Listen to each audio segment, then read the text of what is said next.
Hello friend, अब हम लोग पढ़ने जा रहे हैं permanent method of birth control. इसके पहले वाले में हम लोग जो है टेम्पोररी मेथड पढ़े थे। इसमें हम लोग अलग अलग हम एक बार रिकैप कर देते हैं। उसमें हम लोग पढ़े थे कि नेचुरल मेथड था, बैरियर मेथड था, केमिकल मेथड था, हार्मोनल मेथड था, इम्प्लांट मेथड पढ़े थे और इंट्रा यूट्राइन डिवाइस पढ़े थे और साथ में ओरल कॉन्ट्रासेप्टिव पढ़े थे। ये सब टेम्पोररी मेथड हम लोग पढ़ चुके थे पिछले क्लास में। अब हम लोग परमानेंट मेथड में आते हैं। तो परमानेंट मेथड में सबसे पहले आता है स्टेरिलाइजेशन।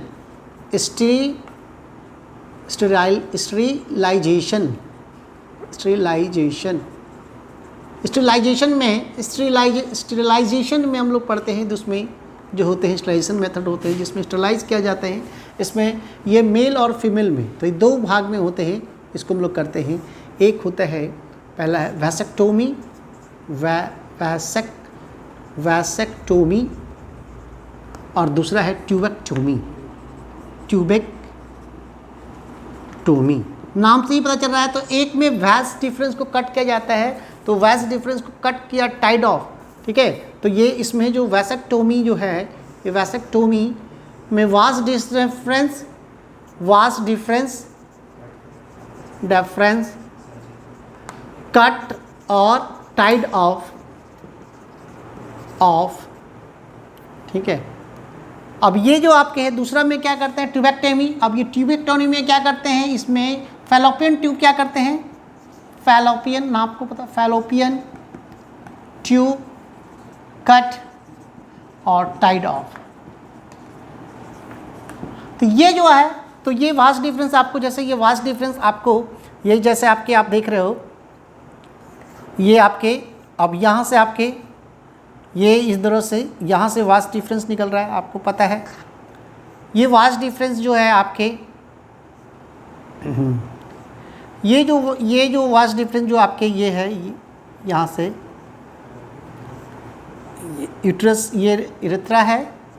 तो ये जो आपके जो वास्ट डिफरेंस है, या तो ये वास्ट डिफरेंस, तो ये वास्ट डिफरेंस अगर ये इसको यहाँ से कट कर देंगे और या टाइट कट ऑफ कर देंगे, बंद कर देंगे, या तो ये इसको यहाँ से इसको बोलते हैं, इसको ये बोलेंगे वैसेक्टोमी। दूसरा फैलोपियन ट्यूब जो है, फैलोपियन ट्यूब आपको देख रहे हो इस तरह से, ये यूट्रस है। अब ये जो यूट्रस है इस तरह से, ये जो स्ट्रक्चर है यहाँ से,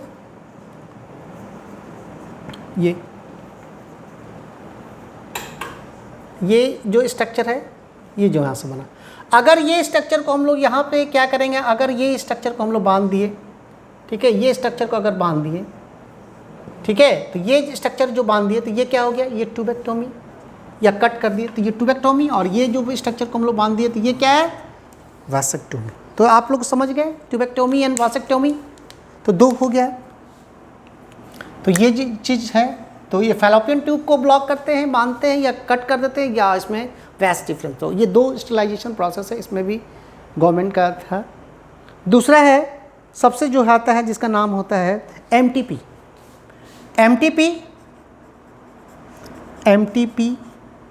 मेडिकल टर्मिनेशन ऑफ प्रेगनेंसी, इसको बोलते हैं मेडिकल टर्मिनेशन ऑफ प्रेगनेंसी। ये प्रेगनेंसी को टर्मिनेट किया जाता है, इसमें क्या करते हैं, ठीक है, वॉलंटरी टर्मिनेशन ऑफ प्रेगनेंसी। इसमें क्या करते हैं, वॉलंटरी टर्मिनेशन ऑफ प्रेगनेंसी, क्या करते हैं, वॉलंटरी टर्मिनेशन। ये क्या करते हैं, ये टर्मिनेशन में नहीं, इसको क्या करते हैं, अबॉर्ट किया जाता है। तो ये क्या करते हैं कि अप टू कभी 20th week, up to 20th week, ठीक है, और सेफ। अगर ये 20 सप्ताह तक क्या है, ये सेफ माना जाता है, एमटीपी करा सकते हैं। लेकिन लीगल लिमिट्स, इंडिया में जो लीगल लिमिट्स है, लीगल लिमिट्स ऑफ एमटीपी का जो लीगल लिमिट्स है 25th वीक। ये 24 वीक के बाद से आप एमटीपी नहीं करा सकते हैं, टर्मिनेट नहीं करा सकते हैं, अबॉर्ट नहीं करा सकते हैं। इसमें बच्चे के साथ साथ मदर्स का भी जान का खतरा होता है, इसलिए नहीं करा सकते। ये समझ गए। तो ये आपका परमानेंट में दो बहुत फेमस है। पहला जो है आपका वैसेक्टोमी और दूसरा है ट्यूबेक्टोमी। ये हम लोग कर लिए। अब हम लोग जो देखते हैं, अब नया हम लोग पढ़ते हैं जिसका नाम है इनफर्टिलिटी। दूसरा हम लोग पढ़ेंगे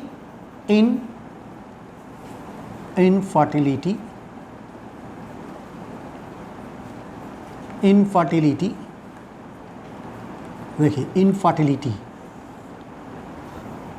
देखिए इनफर्टिलिटी का मन क्या होता है, इसका मेन मतलब होता है कि इनफर्टिलिटी का मतलब फेल्योर टू कंसीव। इसका क्या मतलब होता है? Failure to conceive. ये क्या है? Failure to conceive. ये कंसीव करना जो फेल्योर हो जाता है इसको बोलते हैं इनफर्टिलिटी। ठीक है। ये होता है ड्यू टू मैनी रीजन। ये या तो आपका फिजिकल हो सकता है, फिजिकल बनावट में, ये फिजिकल हो सकता है कि आगे बनावट में, ठीक है। इम्यूनोलॉजिकल भी हो सकते हैं और कॉन्जेनाइटल भी हो सकते हैं कि आपके बाय बर्थ आपके डिफेक्ट आ सकते हैं, ठीक है। इसमें इनफर्टिलिटी दो तरह के होते हैं, प्राइमरी एंड सेकेंडरी, 2 टाइप्स, ठीक है। Primary and secondary. प्राइमरी का मतलब होता है कि जो इनफर्टिलिटी बाय बर्थ आपका पहले से ही डिफेक्ट है, और दूसरा में कि हैव कंसीव, चाहे आप कर चुके हैं, कर सकते हैं, चाहे कर चुके हैं फिर बाद में नहीं कर पा रहा है, वो सेकेंडरी में। इसमें इनफर्टिलिटी जो होते हैं ये मेल और फीमेल में हम लोग देख लेते हैं। मेल में क्या होते हैं तो पहला हम लोग देखते हैं इनफर्टिलिटी इन मेल। पहला है पहला क्या है? Infertility in male. यहाँ पर हम लोग पढ़ते हैं इनफर्टिलिटी इन मेल में इनफर्टिलिटी, और इनफर्टिलिटी इन फीमेल। अब देखो मेल में क्या क्या हो सकता है, केस बन सकता है, आप देखिए, और फीमेल में क्या क्या केस रहता है, क्या क्या कारण है मेल में। तो मेल में सबसे पहले है, ठीक है, ये जो होते हैं मेल में जो होते हैं, जो नॉर्मल एजुकेशन जो होते हैं, नॉर्मल, ठीक है, number of spermatozoa 200 to 300 million पर एजैकुलेशन। ये नॉर्मल है, यानी कि आपका ये जो नॉर्मल कंडीशन में कैसा रहेगा, इतना रहेगा, ठीक है। अगर इसमें चेंजेज आया, ठीक है। दूसरा है ओलिगोस्पर्मिया। इसमें एक टर्म आते हैं ओलिगोस्पर्मिया। दूसरा एजोस्पर्मिया, देखिए हम तीनों टर्म लिखते हैं, स्पर्मिया। और एक है एस्थेनोस्पर्मिया। देखिए ओलिगोस्पर्मिया में जो नॉर्मल अगर 200-300 से लेके अगर इससे बिलो रहे, ठीक है, इसका जो है बिलो नॉर्मल एजुकेशन, जो नॉर्मल है 200 से 300 से अगर नीचे ओलिगो। एजोस्पर्मिया में एब्सेंस रहेगा, एब्सेंस ऑफ स्पर्मेटोजोआ। और एस्थेनो में अनहेल्दी स्पर्म, क्या है? Unhealthy, healthy sperms. अब यहाँ पे समझ गए? तो ये कंडीशन आपके हैं, तो ये कंडीशन आपके रहेंगे तो क्या करेंगे, यहाँ इनफर्टिलिटी काउज करेगा मेल में, ठीक है। इसका जो मेन रीजन क्या क्या हो सकता है, मेन रीजन एक एक करके देखिए। तो समझिए ओलिगोस्पर्मिया, एंजियोस्पर्मिया, यहाँ से क्वेश्चन आते हैं। स्पर्मिया मेन रीजन क्या कर सकता है? पहला क्रिप्टोक्वाइजम, फर्स्ट मेन रीजन में क्या है? क्रिप्टोक्वाइजम, क्रिप्टोक्वाइजम,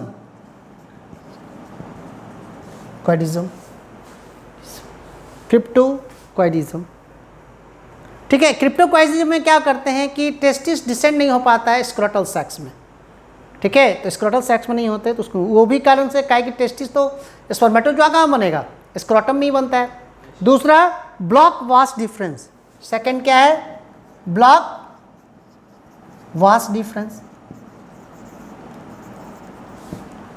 तीसरा हम लोग देखेंगे, तीसरा जो है, तीसरा क्या है? हाइपरथर्मिया।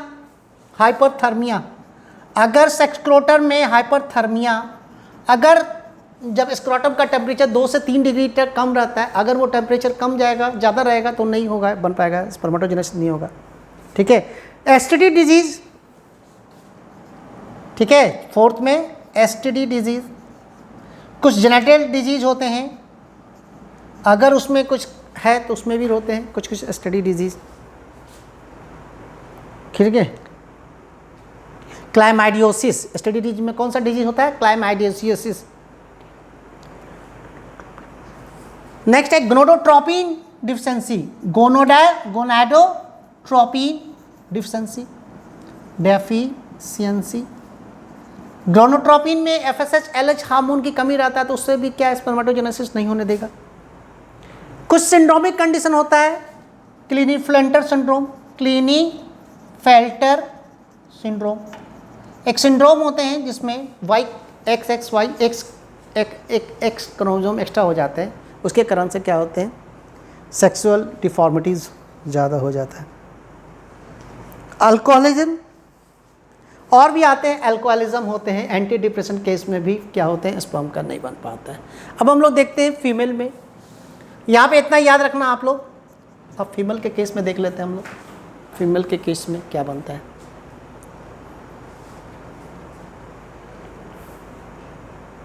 ठीक है, सबसे पहले फीमेल के केस में क्या बनता है, इसको समझते हैं। Irregular MC, irregular MC. Menstrual cycle, या तो मेंस्ट्रुअल साइकिल क्या रहेगा? स्टार्ट नहीं होगा, या तो मेनार्की स्टार्ट नहीं हुआ, नहीं तो एमेनोरिया का केस रहेगा, डिसएमेनोरिया का केस रहेगा, पॉलिमेनोरिया का केस रहेगा। ठीक है, तो इस केस में क्या रहता है? हो सकता है कि इनफर्टिलिटी दूसरा रहेगा। दूसरा अब हम लोग हो सकता है कि आपका blockage of fallopian tube. Fallopian tube कभी कभी ब्लॉकेज रहेगा तो आपका फर्टिलाइजेशन होने के बाद भी मूव नहीं कर पाता है। Blockage of fallopian tube, FT, blockage of fallopian tube, FT। Vaginal and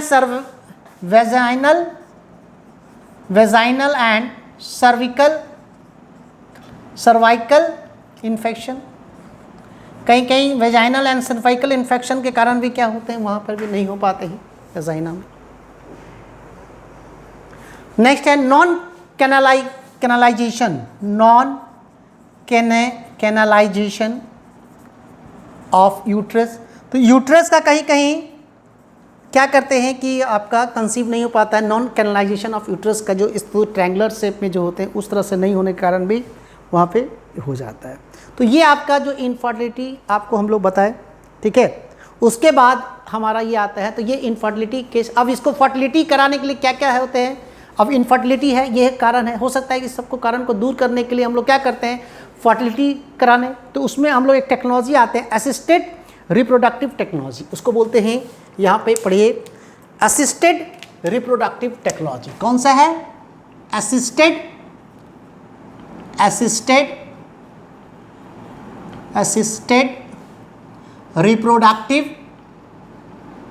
reproductive technology. एक टेक्नोलॉजी है, ठीक है, तो उसमें टेक्नोलॉजी है।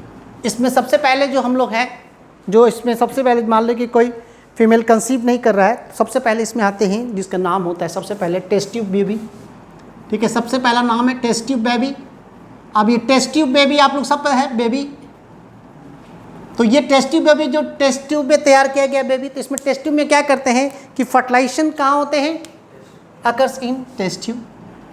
फर्टिलाइजेशन कहाँ हो रहा है, फर्टिलाइजेशन, ठीक है, इन टेस्ट ट्यूब। ये टेस्ट ट्यूब में फर्टिलाइजेशन हम लोग करा रहे हैं। दूसरा जो है, ठीक है, up to 16 to 32 stage, 32 morula stage, ठीक है, क्या करते हैं, ट्रांसफर कर देते हैं, ट्रांसफर टू, ठीक है, ट्रांसफर टू मदर बॉम्ब। कहाँ है, मदर बॉम्ब। तो ये मोरला स्टेज तक टेस्ट ट्यूब में रहता है 16 से 32। उसके बाद क्या करते हैं, मदर बॉम्ब में टच करते हैं। अगर सेम फीमेल के मदर बॉम्ब में करेंगे, अगर दूसरे फीमेल में करेंगे तो उसको, जो फीमेल होगा उसको बोलते हैं सरोगेट मदर, यानी कि उसका ना स्पर्म, उसका मेल और फीमेल गैमेट उसका नहीं है, तो वो खाली इट कैरी द फर्टिलाइज, माने कि सेल्स, प्री एम्ब्रियोनिक सेल्स को कैरी कर रहा है टिल बर्थ तक, तो वो होते हैं। इसमें एक टेक्निक होते हैं जिसको बोलते हैं जिफ्ट। तो ये क्या कहता है, जाइगोट इंट्राफैलोपियन ट्रांसफर। देखिए, तो अगर आपका अप टू 8 स्टेज तक, अप टू 8 सेल्स ब्लास्टोमेयर्स, अगर ये ब्लास्टोमेयर्स 8 सेल तक करेंगे तो क्या कराएंगे, उसको जिफ्ट कराएंगे, ठीक है। और अगर 8 सेल्स के बाद 16 से 32 जो कराएंगे, 16 to 32 कहते हैं इंट्रा यूट्राइन ट्रांसफर कराएंगे। इंट्रा यूट्राइन, समझ गए, ट्रांसफर। तो इंट्रा यूट्राइन ट्रांसफर और आपको जिफ्ट समझ गए, ये टेक्नोलॉजी हो गया। दूसरा हम लोग ये टेस्ट ट्यूब भी जान गए। दूसरा है आर्टिफिशियल इंसेमिनेशन। सेकंड है आर्टिफिशियल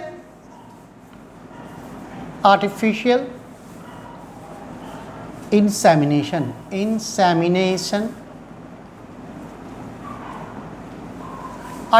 इंसेमिनेशन का मतलब होता है deposition of the semen into the female genital tract. अब आर्टिफिशियल जो इंसेमिनेशन यानी कि सीमेन का ट्रांसफर किया जाएगा, आर्टिफिशियल ट्रांसफर ऑफ सीमेन क्या है, artificial transfer of semen into female genital tract. Female genital में हो सकता है कि वेजाइना के थ्रू ये डायरेक्ट यूट्रस में ही जाकर डिपॉजिट किया, या हो सकता है कि फेलोपियन ट्यूब में ही कर देगा, हो सकता है। तो वो किस केस में होगा, जब मान लो हो सकता है किस केस में हो सकता है, या तो ओलिगोस्पर्मिया के केस में हुआ होगा, या एंजियोस्पर्मिया या एस्थेनोस्पर्मिया केस में चल रहा है, हो सकता है, तो उसमें करेंगे ना। तो मान लो कि ये नहीं है, तो हो सकता है कि उतना नहीं, तो डायरेक्ट आप लोग फेलोपियन ट्यूब में पहुंचा रहे हैं या यूट्रस में पहुंचा दे रहे हैं। तो ये अगर फर्टिलाइजेशन कराना है, इंसेमिनेशन करा, तो उसको डायरेक्ट वहाँ तक पहुँचा दो, कहाँ तक, फेलोपियन ट्यूब तक पहुँचा दो। तो आर्टिफिशियल इंसेमिनेशन होते हैं, तो ये आर्टिफिशियल। तो ये किस केस में हो गया, आप समझ रहे हैं। तीसरा हम लोग जहाँ नाम है जिसका है gamete intrafallopian transfer. Gamete intrafallopian transfer, gamete, ये बहुत नाम है, एक क्वेश्चन हमेशा आता है, गैमेट इंट्राफैलोपियन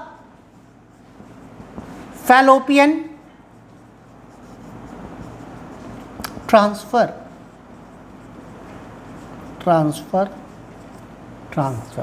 गैमेट। अब देखिए क्या है गैमेट इंट्राफैलोपियन, इसको नाम से बोलते हैं जिफ्ट। क्या बोलते हैं इसका, जिफ्ट।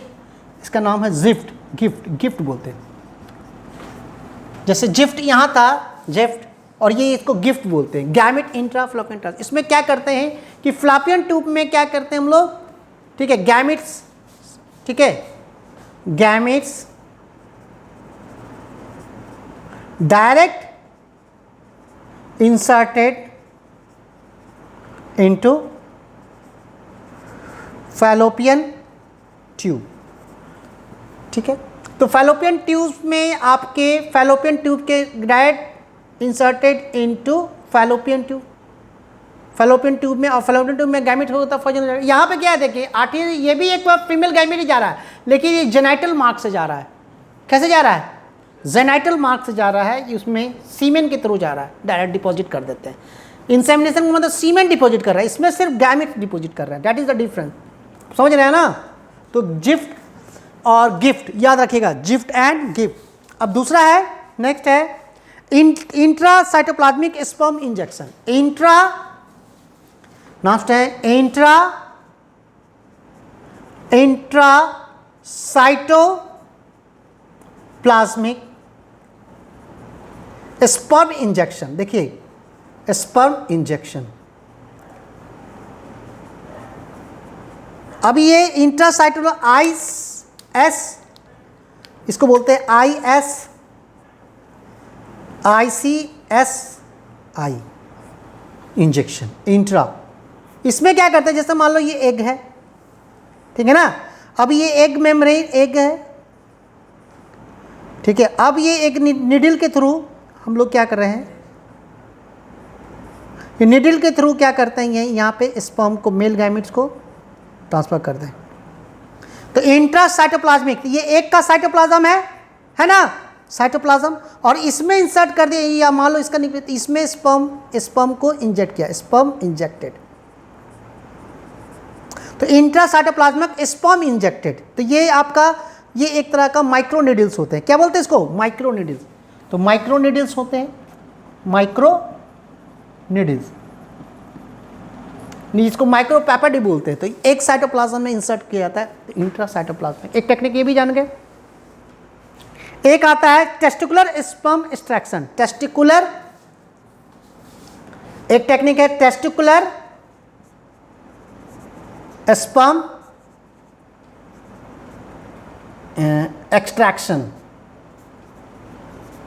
टेस्टिकुल में जो स्पर्म बन जाता है, ठीक है, टेस्टिकुल में जो स्पर्म बन जाते हैं, फिर वहाँ से स्पर्म को इजेक्ट कर लिया जाता है, निकाल दिया जाता है, ठीक है। एक तो वहाँ से निकाल लिया जाता है, इजेक्ट करेंगे तभी तो हम दूसरा तरह का ICH करने के लिए भी तो ऐसा करना पड़ेगा ना। तो ICH करने के लिए तो एक तो ऐसे भी करेंगे, ICH करने के लिए एक ऐसा भी होता है कि ICH करने के लिए तो डायरेक्ट सीमेन से भी ले सकते हैं, सीमेन में रहेगा ही, लेकिन टेस्टिकुलर स्पर्म एक्सट्रैक्शन से एक्सट्रैक्शन, ठीक है, वहाँ से भी कर सकते हैं। दूसरा आता है oocyte donation procedure, oocyte donation procedure, oocyte donation procedure. oocytes donation क्या था? एक डोनेशन होते हैं एक से। नेक्स्ट है इंट्रा यूट्राइन इंसेमिनेशन। इंसेमिनेशन का मतलब क्या किया जा रहा है, देखिए हम बताए थे यहाँ पे टेस्ट ट्यूब बेबी में, टेस्ट ट्यूब बेबी में हम लोग बताए थे, हाँ, ये क्या है, ये इंट्रा यूट्राइन ट्रांसफर का मतलब ये इंसेमिनेशन है, इंट्रा, ठीक है, यूट्राइन इंसेमिनेशन, सेमिनेशन, ठीक है, डायरेक्ट इंट्रा यूट्राइन में इंसेमिनेशन करा दे, तो इसको इंट्रा यूट्राइन इंसेमिनेशन बोलते हैं। तो ये आपका हो गया। लास्ट जो है आपका pre implantation gamete diagnosis. Pre implantation gametes यानी कि इसमें 5th 6th 7th 8th में है प्री इम्प्लांटेशन गैमेट एग्जामिनेशन। देखिए अब ये गैमेट्स एग्जामिनेशन किया जाता है प्री इम्प्लांटेड में। क्या है गैमेट एग्जामिनेशन का मतलब, प्री इम्प्लांटेशन गैमेट एग्जामिनेशन का मतलब दोनों जो फ्यूज गैमेट है, ये फ्यूज गैमेट है, ठीक है, या एग्जामिनेशन या डायग्नोसिस, उसमें देखा जाता है कि हेल्दी है कि नहीं, कोई क्रोमोसोमल डिफेक्ट तो नहीं है, तो वो चीज़ करते हैं प्री इम्प्लांटेशन से पहले, प्री इम्प्लांटेशन। तो 7 days होते हैं। उसके बाद एक और टेक्निक होते हैं जिसका नाम होते हैं, 2 टेक्निक है, उसका नाम बोलते हैं, ठीक है, एक टेक्निक है जिसको बोलते हैं एमनियोसेंटेसिस और दूसरा है सर्वाइकल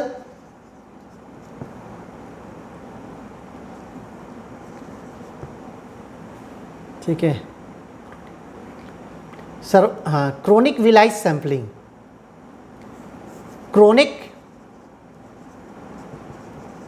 विलाई सैंपलिंग। देखिए ये दोनों जो आप देख रहे हो, ये एमिनोसेंटेसिस एक टेक्निक है जिसमें करीब करीब अबाउट 2 मंथ तक क्या करते हैं कि ये जब 2 मंथ तक जब हो जाते हैं तो इसमें क्या करते हैं, एमनियोटिक फ्लूइड्स होते हैं।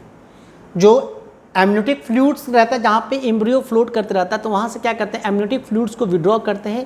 इसमें एक निडल्स लगाते हैं और निडल्स में क्या करते हैं कि ये यूट्रस को क्रॉस करते हुए आपका मैंने एब्डोमेन को क्रॉस करते यूट्रस को भी में से वहाँ से सैंपल निकाल लेते हैं एमनियोटिक फ्लूइड का। तो ये थोड़ा सा बहुत ज़्यादा हार्ड करना पड़ेगा, तो उसमें बोलते हैं एमिनोसेंटेसिस। और उसका फिर बायोकेमिकल और जेनेटिक एनालिसिस करके देखते हैं कि वो हेल्दी बेबी है कि नहीं। फिर उसके हम लोग सेक्स डिटर्मिनेशन भी अर्ली स्टेज में कर लेते हैं इसका। इसमें पता चल जाएगा कि क्रोमोसोम एनालिसिस कर लेंगे, पहले तो बना भी नहीं होगा जिस समय, उस समय हम लोग क्रोमोसोम के एनालिसिस से कर सकते हैं। तो एमिनोसेंटेसिस, तो ये अब थोड़ा सा इस पर बैन लग रहा है क्या कि वो सेक्स के लिए। दूसरा क्रोनिक विलाई सैंपलिंग में क्या करते हैं कि कोरियन जो लेयर होते हैं, देखिए ये कोरियन जो लेयर होते हैं, ये जो यूट्रस का इस तरह से जो है, तो यहाँ पे बेबी जैसे मान लो ये है, तो ये जो मान लो ये बेबी इस तरह से, ये इस तरह से मान लो कि ये हेड कर रहा है। अब ये क्या है, यूट्रस का पार्ट है, यूट्रस का पार्ट ये। अब यहाँ से निडल भेजते हैं और क्रोनिक वेडिन में निडल में क्या करते हैं, ये क्रोनिक विलाई है, कोरियन समझते हैं।